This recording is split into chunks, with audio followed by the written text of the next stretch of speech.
Zee 24 तास एक पाऊल पुढे। राज्यातल्या दुष्काळग्रस्तांचं भीषण वास्तव समोर आलंय।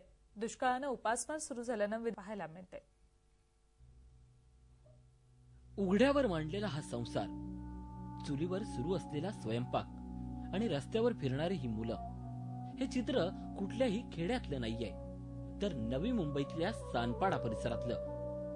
दुष्काळाचा चटका सहन करत असलेल्या वाशिम, यवतमाळ जिल्ह्यातल्या अशा शेकडो कुटुंबांनी उपासमारीमुळे शहराचा रस्ता धरलाय आणि या पुलाखालीच आपला संसार थाटलाय। मिळेल ते काम करायचं आणि जीव जगवायचा या निर्धारानं। कामासाठी आलेले आहे आम्ही। ते काम जर नाक्यावरून लागले तर गावाकडे खूप दुष्काळ आहे, त्यामुळे आता इथे कामासाठी आलेलो आहोत। इथे काम करणार आणि पाणी पाऊस पडला तर गावाकडे जाणार। जेवायची दुपार त्यांच्याकडून नाश्ता वगैरे काही, मग जेवण आपल्याकडून। रोज काम मिळते नाही मिळत रोज। तुळशीराम सावंत आणि लक्ष्मी सावंत या वयोवृद्ध दाम्पत्याची कथा तर आणखीनच हृदयद्रावक आहे। मागे पुढे पाहणारं असं त्यांना कोणीच नाहीये। दुष्काळामुळे गावाला जगणं असह्य झालंय। शहरात आलं तर वयोमानामुळे त्यांना काम मिळत नाहीये, त्यामुळे त्यांच्यावर अक्षरशः भीक मागण्याची वेळ आलीये।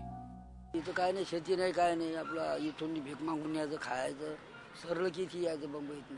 कोणाला बिचारा गावात पुरावा घ्या। गावाला कोण असतं काय? गावात कोणी दोघं जण आहोत आम्ही। इथं काय काम करता? इथं भीक मागायचं आणि खायचं। इथं कधी बसून आलाय? एक महिना झाले। महिनाभरापासून काय करताय? भीकच मागायचं, भीक मागूनच खायचं। एकीकडे दुष्काळावरून राजकारण सुरू झालंय, दुसरीकडे दुष्काळ निवारण्यात सरकारी यंत्रणा अपयशी ठरल्यात। पॅकेजच्या मोठमोठ्या घोषणाही केल्या जात आहेत, पण तत्पूर्वी जगायचं तर कसं हा प्रश्न लोकांना व्यथित करून जातोय। आयुष्याच्या संध्याकाळी या वृद्ध दाम्पत्याला दुष्काळाचा मार सहन करावा लागतोय। फक्त हेच नाही तर अशा अनेकांना दुष्काळाची झळ बसतीये, त्यामुळे जगण्यापेक्षा मरण बरं अशी भावना या सगळ्यांची झाली आहे आणि हे चित्र फारच विदारक आहे। झी 24 ताससाठी व्हिडिओ जर्नलिस्ट संदेश बैकरसह देवेंद्र कोलटकर, सानपाडा। झी 24 तास एक पाऊल पुढे।